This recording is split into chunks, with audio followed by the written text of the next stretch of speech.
The Trung are a hunting and gathering people who live in an area they call Nwang'ai, in the dry grasslands of the Kalahari Desert, in Botswana and southwest Africa. Vegetable and nut crops, which grow wild in the desert, comprise most of their food. But hunting has a special importance. The people crave meat. They need skins for clothing and for the bags in which they carry their belongings. Sinews make string for bows and nets. Most important, a young man discharges a major social obligation by providing his father-in-law with meat, which is distributed to everyone living in the village. By contrast, the vegetable foods which a woman gathers are shared only with her immediate family and the guests who come to her fire. The importance of hunting is symbolized in a small ceremony that takes place when a boy has killed his first large antelope. Tikay's ceremony really began when by himself he shot an arrow into a wildebeest on a winter day. That night he quietly informed his father, who informed a relative named Crooked Qui. On the next day the two men and Tikay began to track the wildebeest. The older men found the place where the wildebeest had left the herd and turned out by itself to the east. Tikay was 13. He had become fairly adept at stalking and at shooting, but he had not acquired the knowledge and experience necessary to track a single animal belonging to a large herd. To find a solitary's tracks when it leaves a herd and to follow it across empty, stony land requires expert tracking. Kana, Tikay's father, was a good tracker, but Crooked Qui was an excellent tracker. He was invited to join Tikay's father because of his skill. It was early afternoon when they found the dead wildebeest. Kana removed the arrow. It was one which he had given to his son, and the fact pleased him. The arrow was well placed in the side of the wildebeest, which explained its early death. It had traveled less than 7 miles after being hit. The men built a fire to cook the liver.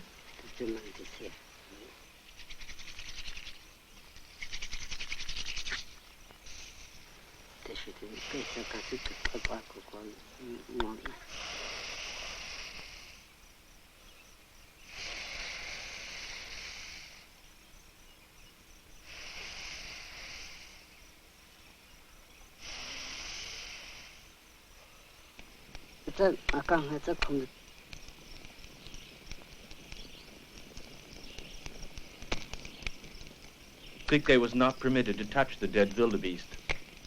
This would be the only time that he would be denied one of the pleasures of the hunt. The men enjoy skinning and cutting up the animals they kill and discussing the quality of the meat. They also try to foresee the problems, complaints, and jealousies which can arise in distributing the meat to the entire band. A young man has neither the status nor experience to manage such a significant social event.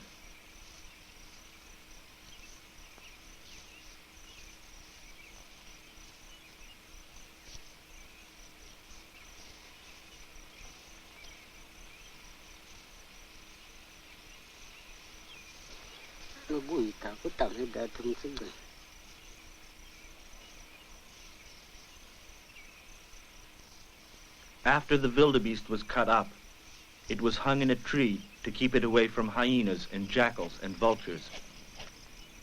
Vultures cannot manage to accommodate themselves around a kill and eat it unless the kill is on the ground. The hunters traditionally eat the liver of the animal at the scene of the kill. Again, Tikay was not permitted to eat any part of his first large kill.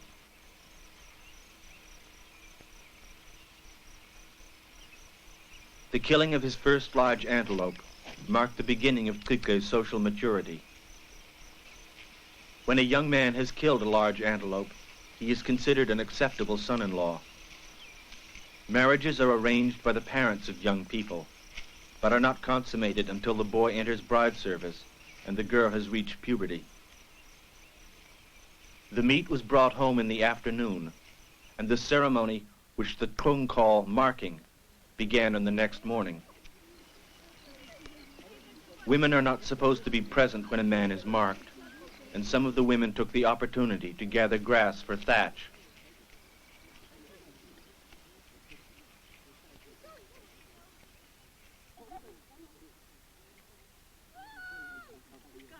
Kana brought wood for the necessary fire himself.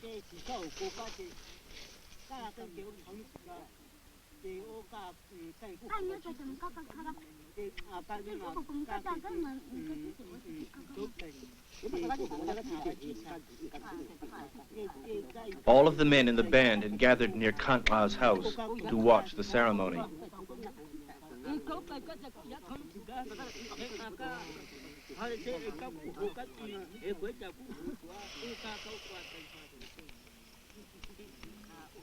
In the pot was fat from the flank of the wildebeest. The fat is boiled until it froths to the top of the pot in a thick foam.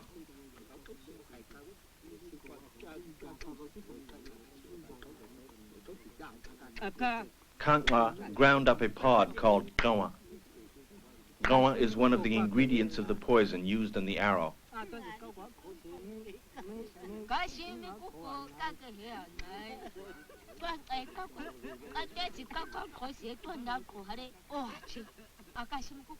Kana fetched the arrow that had killed the wildebeest. The arrow had been burned clean and washed. After sharpening the arrow on a stone, Kana mixed the thick foam of fat from the pot with the ground-up pod and began to cut his son.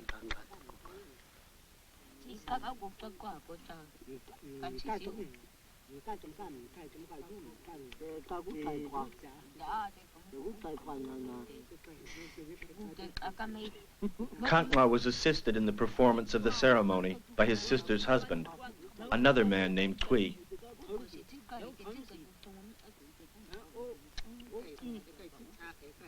Kana cut Tikay on his left side because the wildebeest was female.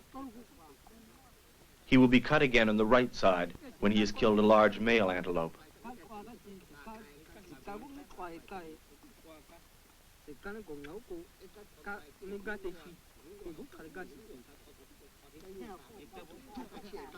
Into the tiny cuts made in a little row on Tikay's arm, Kana smeared the ground-up pod and the fat. When the cut heals, the result is a number of tiny tattoos.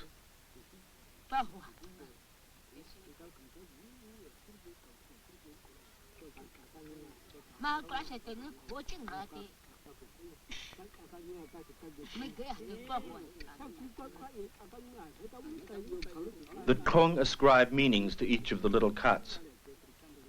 The cuts on the arm are meant to make the arm strong and flexible when pulling the bow. The cut on the upper arm is made to give the arm the rigidity to hold the bow when it is being drawn for the length of time necessary to take careful aim.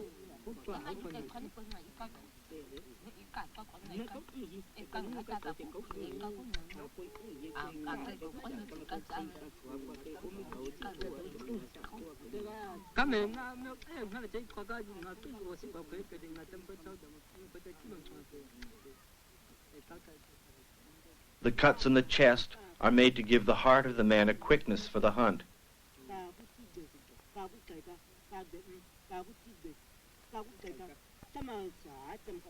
The Kung say they make the cut so that when a man is sitting indolent at home, he will suddenly think, why am I sitting here? Why am I not out hunting the big game?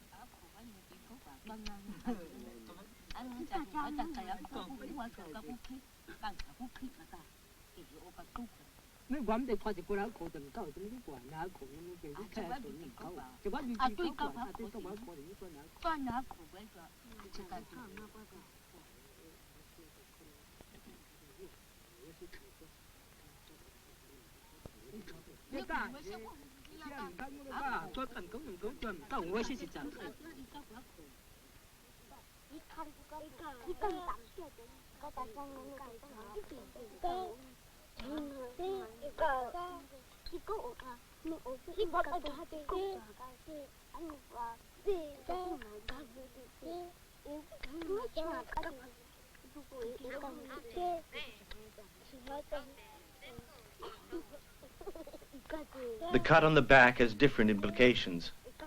It is meant to calm the animal.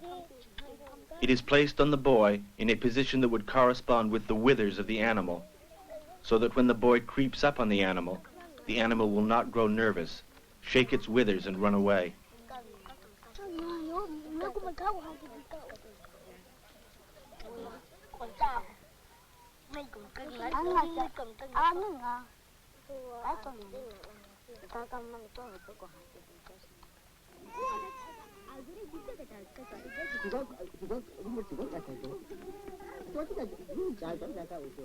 The cut between the eyes is made so that the young man will see game clearly and quickly, even though the antelope may be standing motionless, with the curves of its twisted horns almost corresponding to the small bent branches of the thorny trees.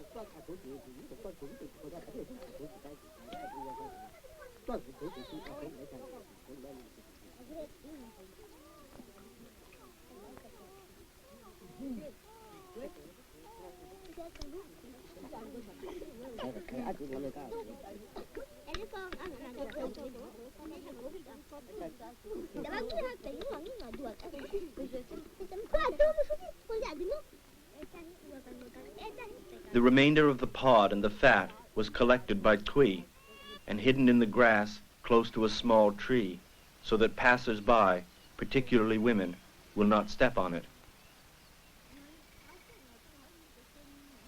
Although sex divides the participants in the ceremony, and women may not take part in it, the sex of the animal does not affect the significance of the ceremony. The ceremony is important whether the first antelope is male or female.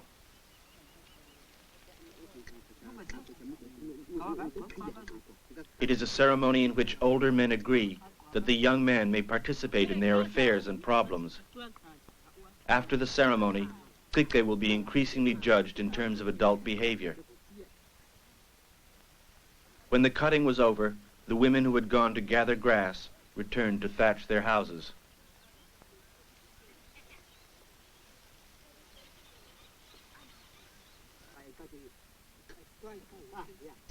Most of the men who shared the meat in the pot were of full maturity, having had at least 3 children. It is not thought necessary that all a man's children must be alive for him to be considered mature. One old man had not had 3 children, but he was considered mature since impotence had prohibited his having children. The oldest men were given the first pieces of meat from the pot. Then the meat was distributed among the younger men. Tikay has now entered the period of his life in which he may live with his wife in bride service. He will live with his wife's family until, ideally, the couple have had 3 children.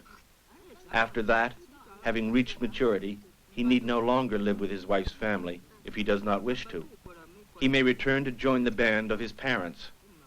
He may live with his siblings or his children. The choice will be his.